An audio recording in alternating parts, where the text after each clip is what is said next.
Hola, ¿qué tal? Soy Miguel Jordán, uno de los pastores de Iglesia Comunidad Vida, y me gustaría invitarte a escuchar el siguiente mensaje de la palabra de Dios.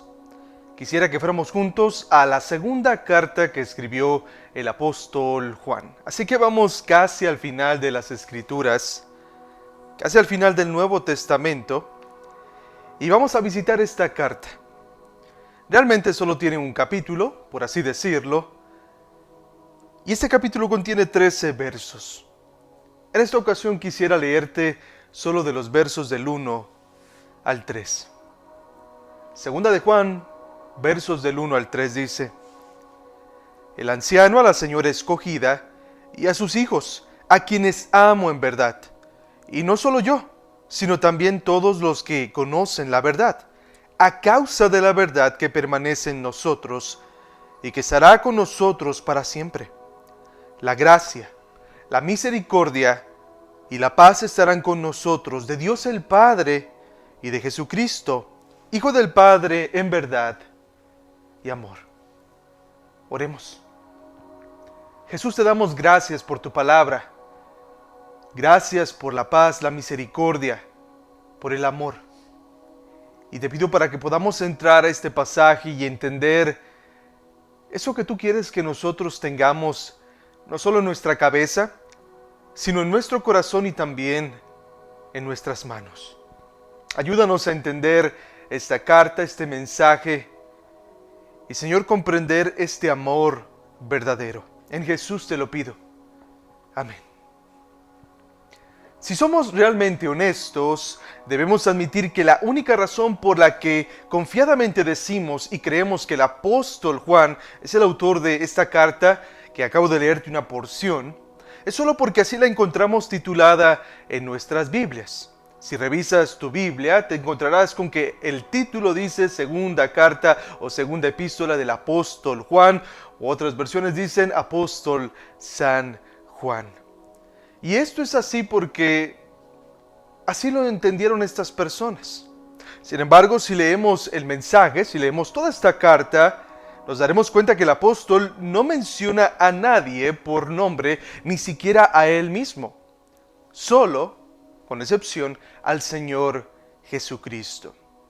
De hecho, por lo que respecta a la evidencia, no hay en ninguna de las epístolas que se le atribuyen al apóstol Juan, primera, segunda y tercera de Juan, no hay en ellas algo que apunte, sin lugar a dudas, a un autor específico.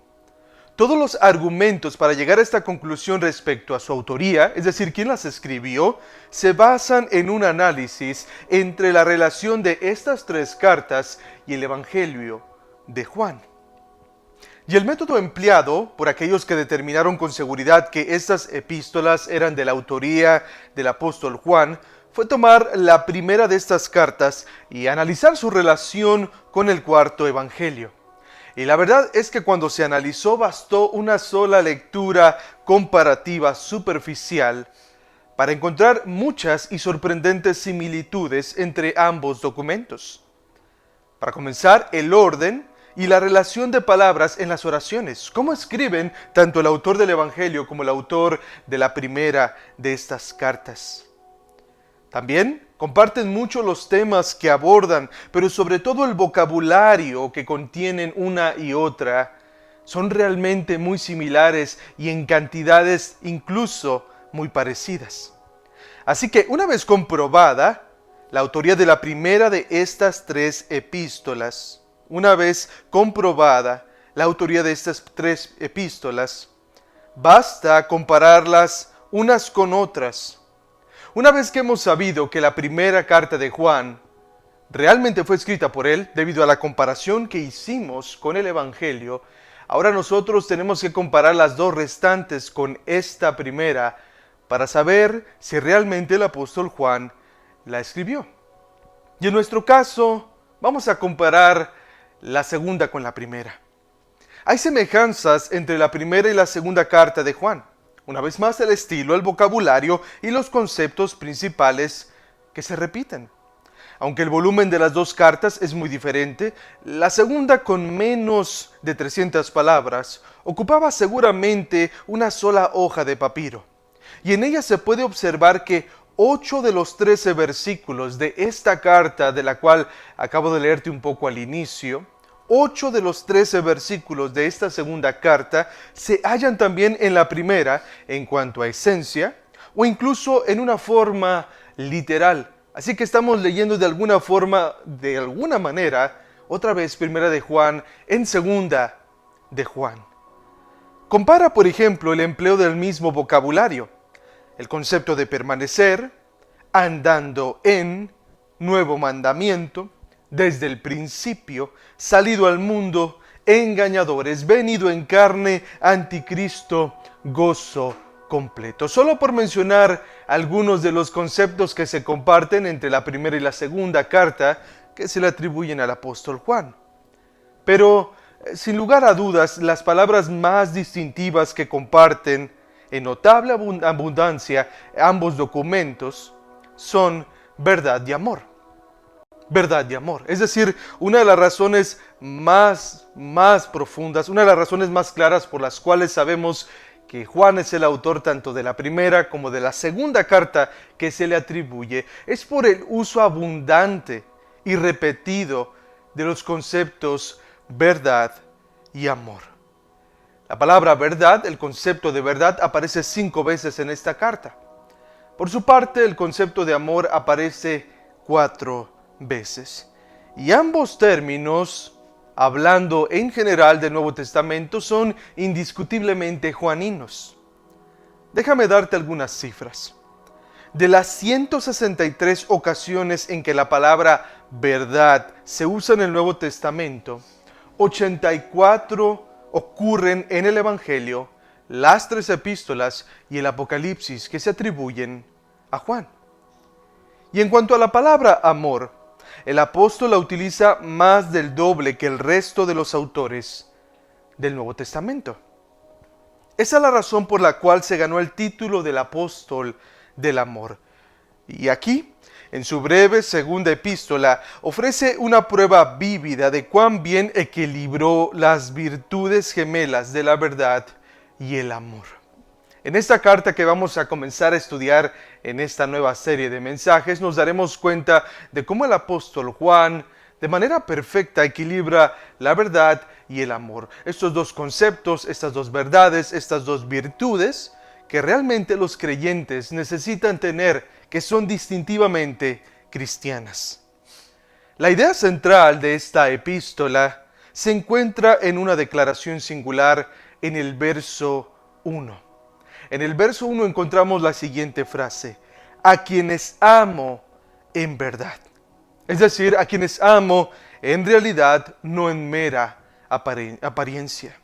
Observemos que el apóstol dice de manera específica que los ama en verdad, no en la verdad, no de verdad, ni de veras, como algunas otras traducciones lo ponen en su versión bíblica. No es así. Estas versiones, cuando traducen de esta forma, en la verdad, de veras, tienen el propósito de enfatizar que Juan realmente amaba mucho a los receptores de esta carta, que él tiene un amor que se ejerce en la esfera que corresponde a la más cierta percepción del amor, es decir, que Juan de verdad los amaba muchísimo a ellos. Y aunque esto es así, aunque él verdaderamente los amaba de esa manera, al usar la pequeña palabra en, yo los amo, dice, a quienes amo en verdad, Juan especifica que su amor se ejerce dentro de, en la esfera de la verdad. Esta palabra es significativa y lo cambia todo realmente. Nos ayuda a definir con claridad el mensaje, el objetivo, el propósito, el corazón de esta epístola. Juan dice que los ama en verdad, en esa esfera de la verdad. ¿Y qué significa esto? Bueno, cuando entramos a la carta, la primera mitad de esta breve epístola es todo acerca del amor. Anima a los receptores originales no solo a andar en la verdad, sino también recordar que la suma y sustancia de la ley de Dios es el amor. No hay, por lo tanto, verdad más grande que el amor. Las dos son inseparables, son verdades gemelas, unidas. Pero Juan equilibra ese énfasis sobre el amor en la segunda mitad de su epístola, al urgir a los mismos receptores a no comprometer su amor recibiendo y bendiciendo a los falsos maestros que atacan la verdad. Así que de forma equilibrada, eso es lo que nos enseña Juan. La lección principal de este pequeño libro bíblico es que la verdad determina los límites del amor. Una vez más, la verdad determina los límites del amor. Y a eso se refería el apóstol Juan cuando dice a quienes amo en verdad. A quienes amo en verdad. Es decir, él pone, de una forma lo podemos mencionar así, la verdad como si fueran los dos rieles sobre los que el camión, o en este caso el tren del amor, avanza, se mueve, se dirige.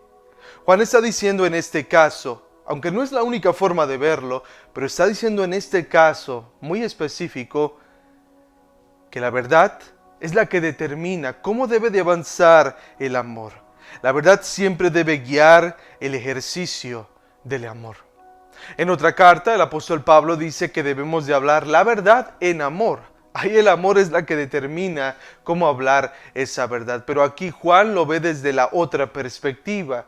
Y es que el amor de nosotros debe ser dirigido por la verdad que encontramos en Jesucristo, en su palabra.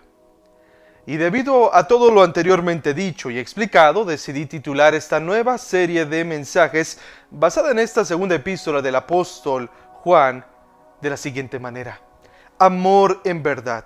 ¿Cómo es el verdadero amor según el apóstol del amor? Amor en verdad. ¿Cómo es el verdadero amor según el apóstol del amor? Y en esta primera parte, y de hecho en la primera parte del verso 1 donde vamos a estar en el resto del mensaje, nos encontramos con dos características del amor en verdad. La primera es que procura relacionarse con humildad. Procura relacionarse con humildad. Y la segunda es que protege de sufrimientos innecesarios. Así que comencemos con la primera parte de este mensaje. El amor en verdad procura relacionarse con otros, con los demás, con humildad. Ahora, para este momento del mensaje ya hemos establecido que el autor indiscutible de esta carta es el apóstol Juan, pero que tanto su título como su nombre propio se encuentran ausentes. No encontramos ninguna mención a su nombre aquí o algún título. Él nunca se refiere aquí a sí mismo como Juan, tal como explícitamente lo hizo en Apocalipsis, del cual también es autor. Tampoco se refiere a sí mismo como el discípulo a quien a Jesús amaba, tal como sutilmente lo hizo en su Evangelio, del cual sabemos es autor. Tampoco se identifica como uno de los 11 apóstoles, cosa que pudo haber hecho. Tampoco se identifica como uno de los hijos del trueno. Cualquiera de estos títulos, cualquiera de estas referencias hubiera sido sorprendente que Juan utilizara. Particularmente tanto el discípulo a quien Jesús amaba como hijo del trueno. Muy llamativa, bastante, y cierta por cierto. Ahora bien, esto no es poca cosa, ya que la manera en que un autor epistolar se identificaba a sí mismo desde el principio de su escrito en el saludo, eso definía el tono de la carta. Eso definía el tono de la carta. La manera en que un autor de estas cartas del Nuevo Testamento se identificaba a sí mismo, le decía a aquellos que la estaban escuchando de qué iba la cosa, de qué iba a tratar todo el mensaje, cuál era el tono, si iba a ser una exhortación, una consolación, un regaño, una reprensión. Eso les decía bastante. Por eso llama bastante la atención que él haya elegido referirse a sí mismo como el anciano, cosa que repite también en su tercer y última epístola. Así es como comienza también tercera de Juan. Algunos consideran que Juan se refiere a sí mismo de esa manera debido a su avanzada edad. Para ese momento él ya era un hombre muy mayor y por cierto estaba a pocos años, no sabemos exactamente si años o meses, de morir. Otros piensan que esta referencia, como el anciano, es una referencia a sí mismo, a su conocida autoridad espiritual en las iglesias. Es decir, yo soy el anciano, el líder por excelencia, aquel que cuida de las ovejas en general. Pero personalmente, me parece que es más probable que se trate de un título de honor, tal vez dado originalmente por otros a él, y retomado por el apóstol mismo para ser reconocido por los primeros lectores de una manera típica e inequívoca. Parece que Juan renunció intencionalmente a resaltar o destacar explícitamente su autoridad como apóstol para evitar cualquier señal de orgullo o arrogancia. Es humilde, no quiere que su persona aparezca en primer plano. Y eso es algo bastante importante, porque estamos hablando de que Juan desde un inicio, el corazón de su carta es a quienes amo en verdad, el amor en verdad, ese amor que se expresa correcta, apropiadamente, de acuerdo a Jesucristo, de acuerdo al mensaje del Evangelio. Ese es el amor en verdad. Y Juan está dándonos la primera característica en su saludo, en su presentación. El amor en verdad procura relacionarse con los otros, creyentes y no creyentes, con humildad. Y la humildad abre puertas. La humildad, a donde quiera que nosotros vayamos, con ese toque distintivo de la humildad, se nos abre cualquier conversación y relación. Y Juan lo sabe, por eso hace uso de la humildad aquí. Y esto a mí me parece muy similar a lo que el apóstol Pedro hizo casi al final de su primera epístola. Si me acompañas al siguiente pasaje que aparecerá en tu pantalla, Primera de Pedro capítulo 5, verso 1. Pedro dice así: por tanto, a los ancianos entre ustedes, exhorto yo, anciano como ellos. Anciano como ellos. Eso sin lugar a dudas es una muestra también del apóstol Pedro de su humildad. En ese mismo pasaje tú puedes leer después que él dice: yo fui uno de los testigos de los sufrimientos, de los padecimientos de Cristo Jesús. Es decir, yo soy de aquellos 11 que estaban ahí, yo soy de aquellos 11 apóstoles originales, de los primeros seguidores de Cristo Jesús. Sin embargo, yo no soy más que ustedes. A la vez que soy un apóstol, también soy un anciano. Y me identifico con ustedes.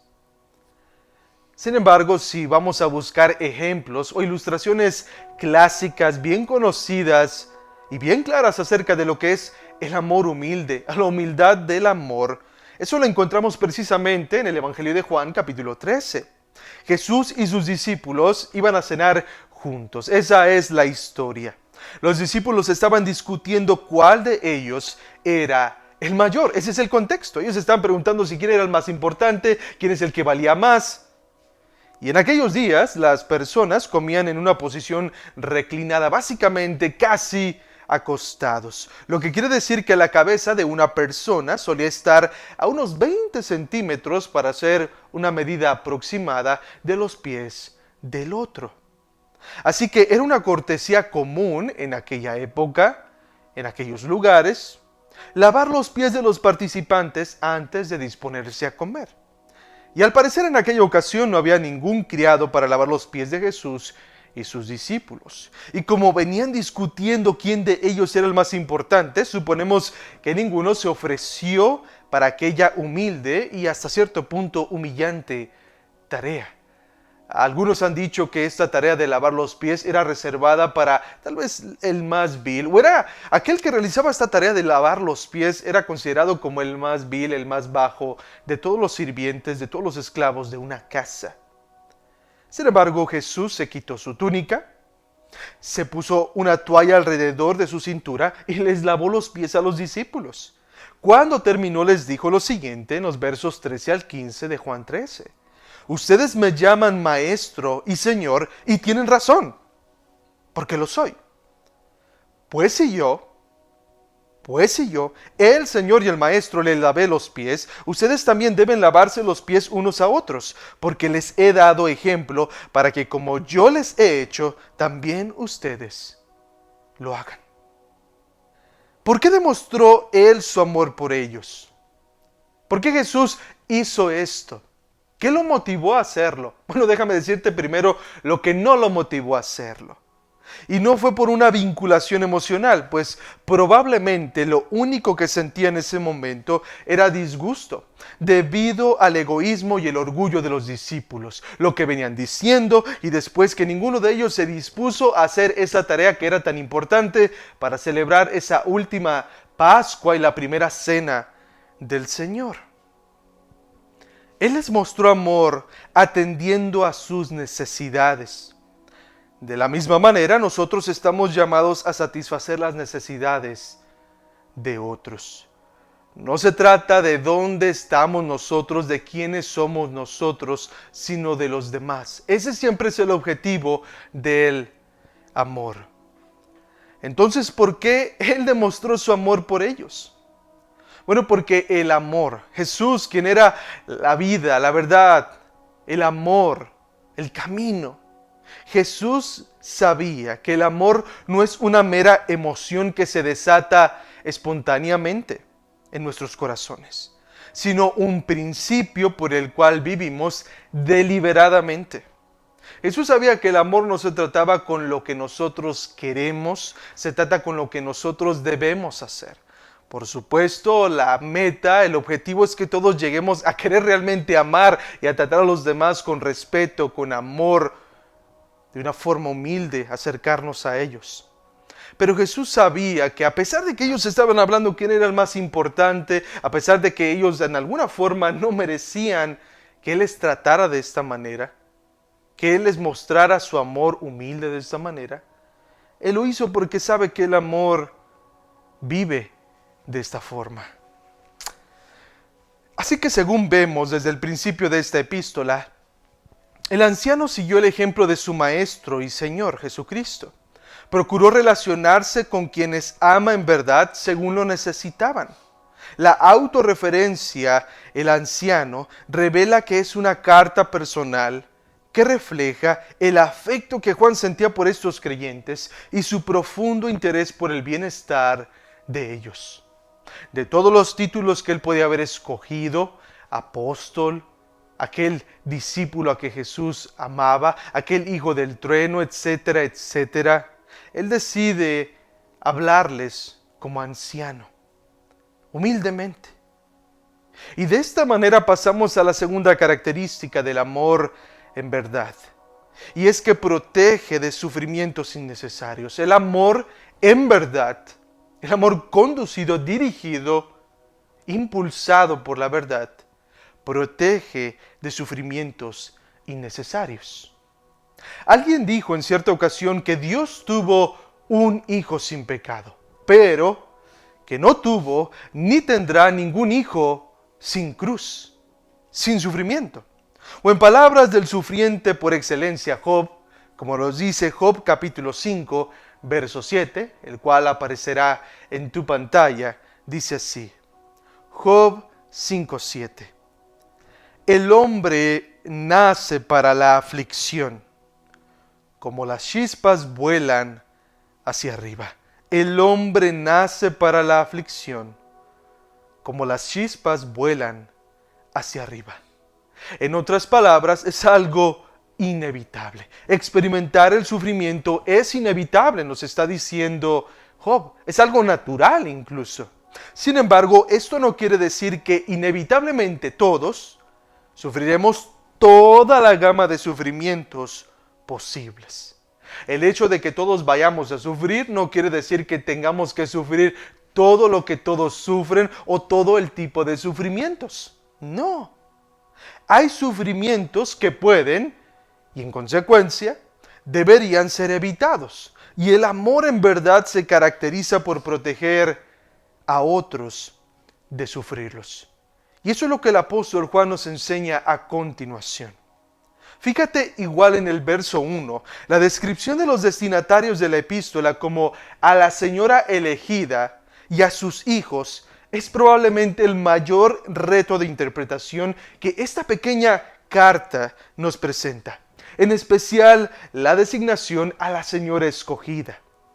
Tal y como originalmente fue escrita en su idioma original, el griego, esta frase se lee y escucha de la siguiente manera: Eklekte Kyria, Eklekte Kyria. Esa es la frase original de a la señora escogida.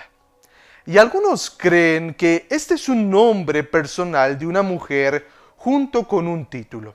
Algunos creen que deberíamos de entender esta frase o traducirla como eclecta, un nombre de mujer, eclecta, la dama. O también Siria, la elegida. Pero esto es tratar de sacar algo del texto que no está ahí. Eso es tratar de forzar demasiado el pasaje bíblico. Otros con un punto de vista similar, pero mejor, más natural, más apropiado, creen que la expresión que acabamos de leer, la señora escogida, Eklekte Kyria, significa o hace alusión a una dama distinguida en una de las iglesias locales a las que Juan y otros conocían. Es decir, a la señora elegida, creen muchos, es una referencia a una mujer en particular, una mujer en específico. Ahora, si bien este último punto de vista parece más creíble que el anterior, aún así no pareciera que esta sea la mejor forma de entender las palabras del anciano. Basta comparar esta segunda epístola con la tercera del mismo autor para darnos cuenta que cuando quería referirse a una persona, Juan lo hacía directamente y sin rodeos. Así que acompáñame por favor a tercera de Juan, capítulo 1, verso 1. Tercera de Juan, capítulo 1, verso 1. El pasaje es muy similar, pero nota la gran diferencia. Juan dice: el anciano, al amado Gayo, a quien yo amo en verdad. El anciano, al amado Gayo, a quien yo amo en verdad. Aquí nos damos cuenta que cuando el apóstol Juan quería referirse a una persona, no se andaba con rodeos, era directo. Habló a Gayo en tercera de Juan.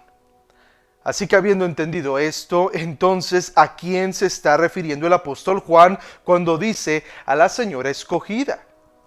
Personalmente estoy convencido que esta es una referencia a una iglesia local y tengo la convicción por las siguientes razones. Mi convicción se basa en lo siguiente. En primer lugar, la comparación de una iglesia o de la iglesia con una mujer es común y conocida en el Nuevo Testamento. Tú puedes ver pasajes, por ejemplo, como Juan 3:29, 2 Corintios 11:2, Efesios capítulo 5, versos del 22 al 32, Apocalipsis 21:9 y el capítulo 22:17, por solo mencionar algunos, para darte cuenta que es común, era normal referirse en ciertas ocasiones de manera metafórica a la iglesia como una mujer, como a la novia, como la esposa de Cristo Jesús. Pero en segundo lugar, y de forma más específica, existe otro pasaje en el Nuevo Testamento en el que se hace referencia a una iglesia local como escogida, como escogida. Y este pasaje está en 1 de Pedro, capítulo 5, verso 13. Así que de nuevo aparecerá en tu pantalla 1 de Pedro, capítulo 5, verso 13. El texto dice así: saludos de parte de la comunidad que está en Babilonia. Y comunidad es otra palabra para iglesia. Saludos de parte de la comunidad de la iglesia que está en Babilonia, escogida como ustedes. Escogida como ustedes. Aquí el apóstol Pedro, al cual parece el apóstol Juan le gusta mucho citar o hacer alusión a lo que él ha enseñado anteriormente, está diciendo casi lo mismo que el apóstol Juan en segunda de Juan. Está hablando de una iglesia como elegida, como escogida. Así que no existe nada de extraño en cuanto a que esta pueda ser una referencia a una iglesia local en lugar de ser una referencia a una mujer. Si bien estos argumentos parecen fundamentar apropiadamente pues mi convicción, aún quedan las que a mi parecer son verdaderamente las incógnitas más grandes y más importantes de responder. Y son, ¿por qué Juan se expresa tan misteriosamente para dirigirse a aquella iglesia? ¿Por qué escoge estas palabras a la señora escogida, a la señora elegida y a sus hijos? ¿Por qué motivo oculta su identidad? ¿Por qué no dice a la iglesia que está en Galacia, a la iglesia que está en Éfeso, a la iglesia que está en Tesalónica, etcétera? Como vemos en otras partes, otras cartas del Nuevo Testamento dirigidas a iglesias locales. ¿Por qué no vemos esto aquí? Bueno, parece ser que la razón más fundamental para la misteriosa indicación era una persecución que puso en peligro la existencia de aquella iglesia local. Historiadores serios de la época confirman que hubo verdadera persecución por parte de Domiciano, el emperador romano de aquella época. En tiempos de persecución, las iglesias locales debían y deben reunirse en secreto, y las autoridades políticas, pues en este tiempo estaban espiando a los creyentes y trataban de averiguar dónde se reunían para destruirlos, dónde estaban estas iglesias para destruirlas. Entonces, para mantener en secreto estos datos, los cristianos de la persecución se comunicaron muchas veces a través de símbolos y de un lenguaje interno cifrado. Una manera muy especial, muy específica de comunicarse. Así que al parecer lo que estaba haciendo el apóstol Juan, aquí el anciano, era referirse a esta iglesia local de una forma cifrada, de una forma metafórica, una forma que solo los creyentes podían identificar para protegerla de la persecución, para protegerla de sufrimiento innecesario. Como vimos al principio, la iglesia va a sufrir, tú y yo vamos a sufrir, es parte de nuestro llamado, es parte de ser cristianos. Como ya vimos, Cristo es el único hijo sin pecado, pero incluso Cristo también tuvo que cargar la cruz y por supuesto los cristianos igualmente. Sin embargo, el apóstol Juan decide referirse a la iglesia de esta manera, ¿para qué? Para evitarles un sufrimiento, para buscar evitarles entrar en sufrimiento de una forma innecesaria. Él quería proteger incluso en este sentido, de esta forma, a la iglesia. Sin embargo, a pesar de esta detallada explicación y a mi parecer, es una explicación bastante convincente, lo que a algunos les parece inadecuado para pensar en una iglesia como destinatario o receptora de esta carta, es la metáfora misma de la señora y sus hijos. Ellos dicen, si la señora es la iglesia, es decir, igual a los creyentes, ¿quiénes son entonces los hijos? No pueden ser los miembros porque en este caso la metáfora sería una contradicción en sí misma, dicen ellos. Sin embargo, si bien este argumento aparentemente no carece de lógica, no es completamente correcto, o no es concluyente por completo. Porque al emplear esta metáfora peculiar, el autor no pretende seguir la lógica, sino disimular, sino hacer un encubrimiento. No quiere dar informaciones precisas, sino todo lo contrario, quiere encubrir la identidad y la ubicación de aquella iglesia local y confundir a los potenciales perseguidores mediante este saludo tan enigmático. No es indicado interpretar la metáfora de una manera demasiado rígida. Es posible y natural imaginarse a la señora como la congregación entera y los hijos como sus miembros en particular, sin ningún problema. Ese es el enfoque de la metáfora. La señora es la iglesia local completa y sus hijos son aquellos que la componen. Incluso algunos han dicho que sus hijos podrían ser congregaciones más pequeñas o más jóvenes, fundadas por la señora, es decir, la iglesia madre. Ambas cosas pueden ser posibles. Sean creyentes pertenecientes a esta iglesia local u otras iglesias pequeñas, otras iglesias en casas que se hubieran fundado. El punto principal es este. Juan, con pocas palabras, ha sido tan bueno para mostrar lo que es el amor en verdad. El anciano sabía que el líder utiliza el buen juicio, que si bien los líderes con frecuencia deben asumir cierta cantidad de riesgos calculados y legítimos, ellos no arriesgan a su gente ante peligros innecesarios. No es ninguna virtud que nosotros estemos buscando el sufrimiento. Es virtud soportar el sufrimiento, aguantar el sufrimiento, pero buscarlo en sí mismo no lo es. Los creyentes no somos masoquistas. Los cristianos no nos encanta el sufrimiento. Creemos que es algo de honra, pues nuestro Señor también sufrió, pero no es algo que nosotros procuremos. Y aquí el amoroso anciano quiere cuidar de esta iglesia local y escoge esta forma metafórica de referirse a ella para cuidarla. Por si alguien llegara a escuchar esta carta, por si alguien llegara a interceptar y tomar esta carta, por si alguien robaba este mensaje, no pudieran dar con la iglesia local. Era un pastor preocupado, un anciano amoroso, realmente preocupado por esta congregación. En conclusión, déjame decirte lo siguiente. En un par de frases iniciales, el apóstol Juan nos ha enseñado que el amor en verdad procura relacionarse con humildad y protege de sufrimientos innecesarios. ¿Qué extraemos de todo esto? Bueno, obviamente que el amor siempre hace algo. El amor es un acto de servicio que fluye de un corazón de humildad. El amor siempre hace algo. Es lo que nos enseña Juan, no es simplemente palabras.